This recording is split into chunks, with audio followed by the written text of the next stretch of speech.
నిన్న సాయంత్రం హైదరాబాద్ లో వర్షం దజ్జికొట్టింది. కురిసిన గంట సేపటికే వాన ప్రధాన వీధులు రోడ్లు జలమయమైపోయాయి. అయితే కాలనీలో కాలువలు పొంగిపొర్లాయి. కొన్ని చోట్ల మోకాళ్లతో వరద ఏరులై పారింది. ఎక్కడికక్కడ జనజీవనం స్తంభించింది. బయటకు వచ్చిన జనం వర్షం దెబ్బకు షెడ్లు, బిల్డింగ్లు, మెట్రోస్ కిందే చాలా సేపటి వరకు ఉండిపోవాల్సిన పరిస్థితి వచ్చింది. ఉదయం నుంచి ఉక్కపోతగా ఉన్న వాతావరణం చల్లబడడంతో ప్రజలు కాస్త ఉపశమనం పొందారు.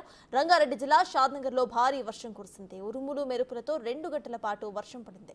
నిర్మల్ జిల్లా ఖానాపూర్ కడెం మండల కేంద్రంలో ఉరుములు మెరుపులు ఈదురుగాలులతో కూడిన మోస్తారు వర్షం కురిసింది.